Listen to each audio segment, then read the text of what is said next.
Ngày níខ្ញុំមានdiagram មួយយកមកចែករំលែកបងប្អូន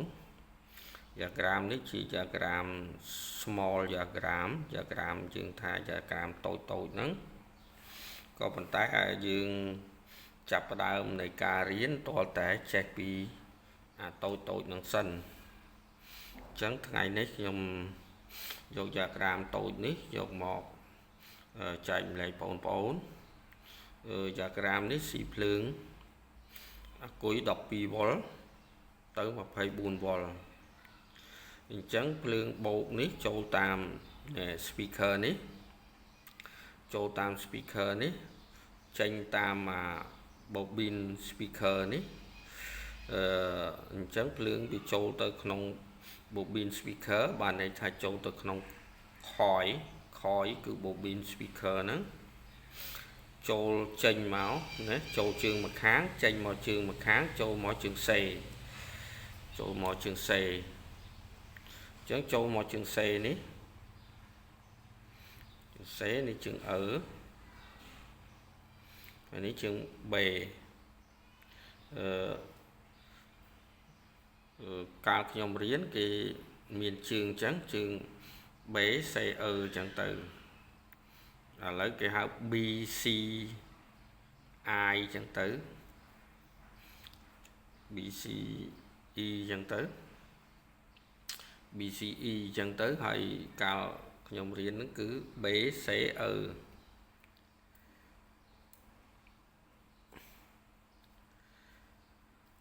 C E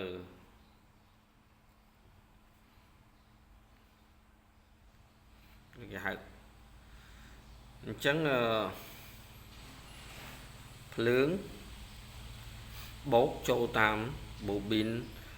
speaker bobine Doppler នេះចេញមកជើង C ចេញមកជើង C អញ្ចឹងចេញពីនឹងមកក៏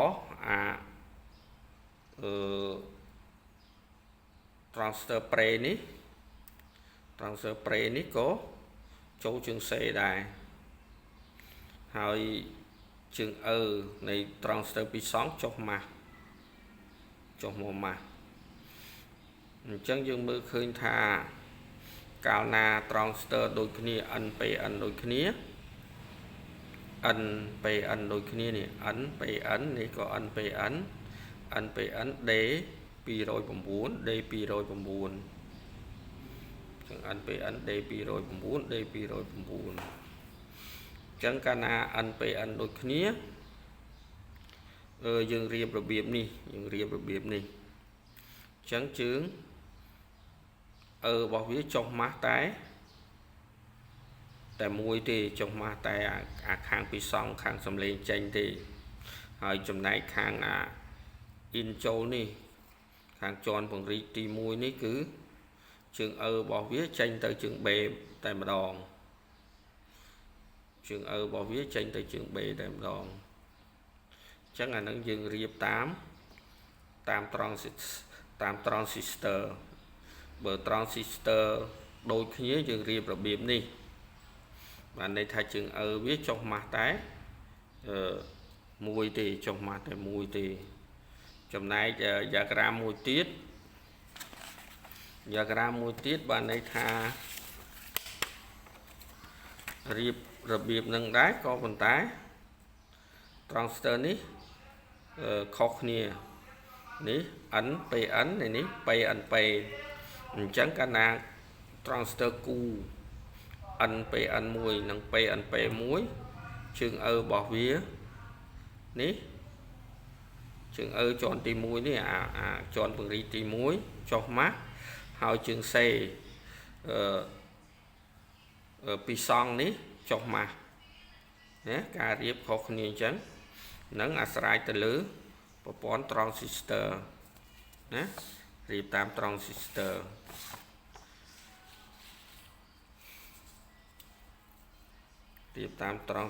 អញ្ចឹង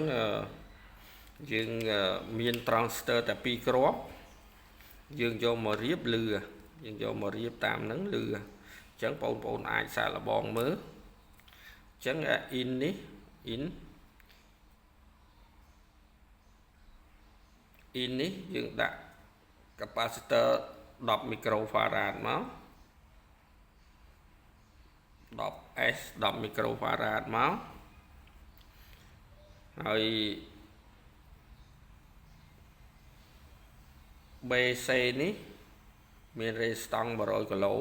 BC ហ្នឹងអញ្ចឹងអា resistance 100 គីឡូនេះ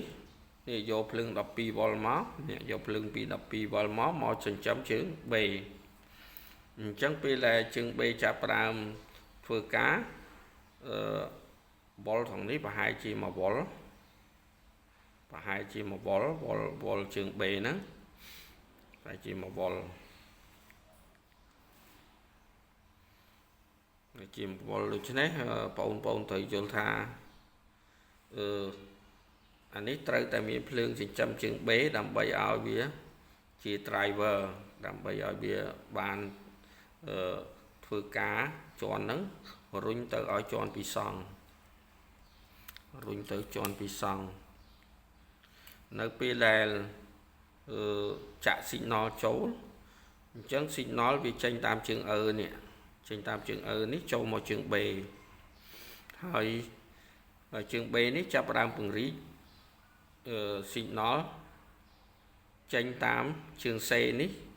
មក speaker អញ្ចឹងកាលណា signal នេះចាប់ផ្ដើមចេញមក speaker ហើយនៅក្នុងហ្នឹង speaker វាមានភ្លើងអញ្ចឹង signal នេះចេញទៅជួបនឹងមេដែកនេះបង្កើតបានជាសំឡេងបង្កើតបានជាចរន្ត AC ចរន្ត AC ហ្នឹងគឺជាប្រេកង់សំឡេង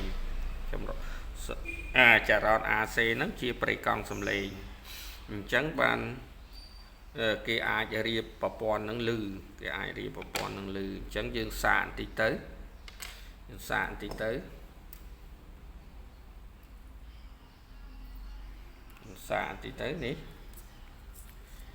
នេះនៅតាមរូបនេះបងមើលតាមរូបនេះគឺនេះ capacitor នេះ capacitor កងដងនេះឃើញទេចាក់ signal ចូលតាមនេះដោយ audio នេះដោយ phone ហ្នឹងដោយ audio ហ្នឹងដោយ phone នេះអញ្ចឹងចូលតាម signal ចូលតាមកងដងនេះចូលតាមកងដងនេះចូលមកជើង B នេះចូលមកជើង B អញ្ចឹងជើង B វាមាន resistance នេះ100 គីឡូចូលមកជើង C ជាប់មកជើង C នេះភ្លើងចូលនេះអាខ្សែពណ៌ក្រហមនេះភ្លើងចូលអញ្ចឹងរៀបតាមប្រព័ន្ធហ្នឹងអញ្ចឹងជើង C នេះចូលមកជើង C នេះជើង C នេះចូលមកជើង C បានន័យថាភ្លើងជើង C ចូលមកជើង C ណាអាហ្នឹងបានន័យថាtransistor ហ្នឹងមានលេខដូចគ្នា NPN ដូចគ្នា200 D209 នេះអញ្ចឹងយើងមើលតាមហ្នឹង D209 ហ្នឹងចូលតាមហ្នឹងហើយនេះចេញតាមជើងនេះចេញតាមជើងនេះជើងនេះចេញតាមជើងនេះមកចូលជើង B នេះមកចូលជើង B អញ្ចឹងអាខ្សែភ្លើងនេះវាចេញទៅ overler ផងនេះអាខ្សែជើងនេះជើង C នេះចេញទៅ overler ចេញទៅ speaker អញ្ចឹងយើងសាកបន្តិចមើលឮអត់នេះខ្សែម៉ាស់នេះអាជើងនេះខ្សែម៉ាស់នេះអញ្ចឹងពេលដែលខ្ញុំចាប់ផ្ដើមគូយ៉ាក្រាមត្រូវមានបតនេះយើងថាបតចុះយើងរៀបត្រូវមានបតនេះដើម្បីបង្ហាញបងប្អូនថាតើយើងតេស្តទៅឮអត់អញ្ចឹងយើងសាកតេស្តមើលនេះ speaker យើង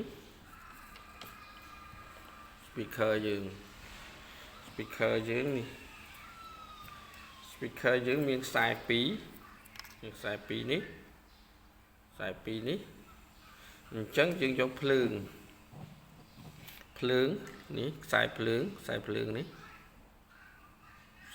នេះខ្ញុំយកចេញពីដុំភ្លើងទេអត់មានអាគុយ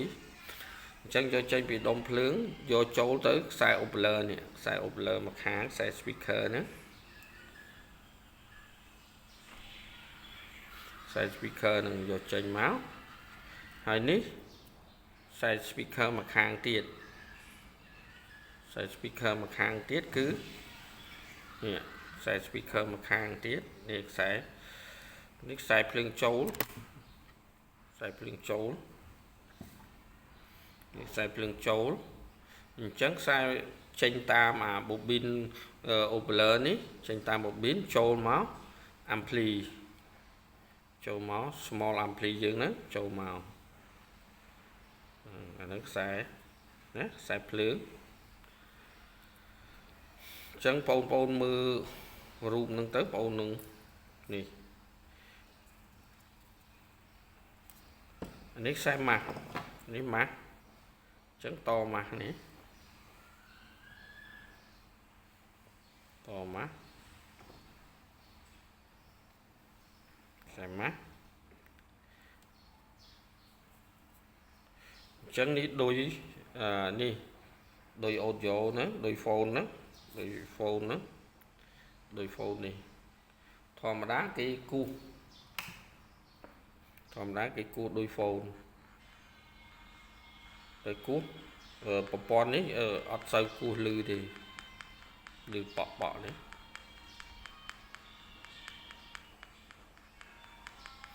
អញ្ចឹងយើងចាប់ផ្ដើមចាក់ signal សារចាក់ចូលខ្ញុំដាក់ទូរស័ព្ទមួយទៀតចាក់អញ្ចឹងយើងមិនអាចចាក់ភ្លេងដែលជាប់ copyright របស់គេទេយើងរកភ្លេងណាដែលអត់ជាប់ copyright នេះអត់ជាប់អញ្ចឹងខ្ញុំចាក់ណា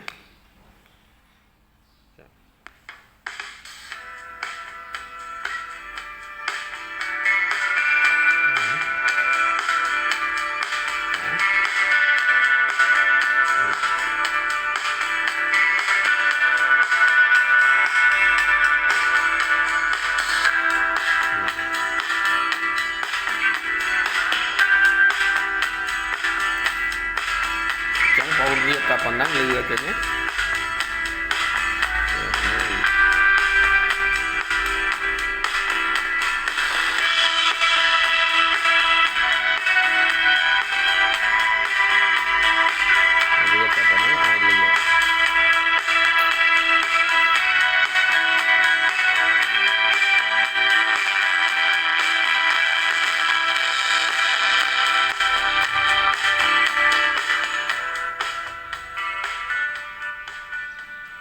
នេះបិទសំឡេងនេះបើកដូចឥឡូវខ្ញុំដកទៅនេះបានលឺឥឡូវចាក់វិញកាលណាដកដាច់អានេះ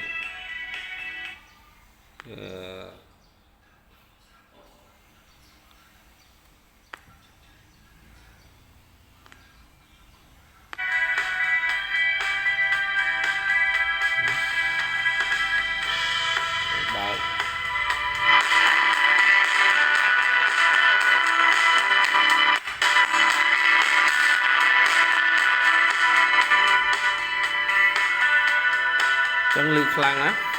លឺខ្លាំងបងប្អូនអាចរៀបតាមហ្នឹងសាកល្បងមើលរៀបសាកល្បងមើលបានថ្ងៃនេះមានតែប៉ុណ្្នឹងទេបងប្អូនយកមកចែកម្លែកបងប្អូនមានតែប៉ុណ្្នឹងទេហើយបងប្អូនអាចធ្វើសាកល្បងវាមើលមានតែ transistor 2គ្រាប់resistance 100គីឡូមួយគ្រាប់ហើយនឹង capacitor បានន័យថាកងដង់ចូល in ចូលហ្នឹងយើងត្រូវតែដាក់កងដង់ in ចូលហ្នឹងព្រោះកុំឲ្យភ្លើងមកទូរស័ព្ទយើងវិញកាលណាអត់ដាក់កងដង់ភ្លើងច្រាមមកទូរស័ព្ទឆេះទូរស័ព្ទអញ្ចឹងកុំភ្លេចរឿង ដាក់កងដង់ចូលដាក់ capacitor ចូលហើយមានតែប៉ុណ្្នឹងទេបងប្អូនហើយសូមបងប្អូនជួយចុច Subscribe បងមួយផងដើម្បីបានវីដេអូថ្មីទៀតបងចំណាយពេលធ្វើដើម្បីធ្វើម៉េចឲ្យបងប្អូនដែលកំពុងសិក្សានេះ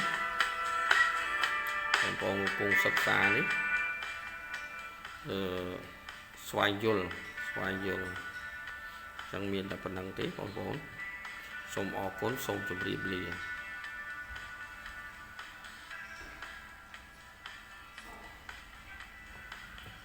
ហ្នឹងបងមើលទៅយល់ហើយតាម diagram ហ្នឹង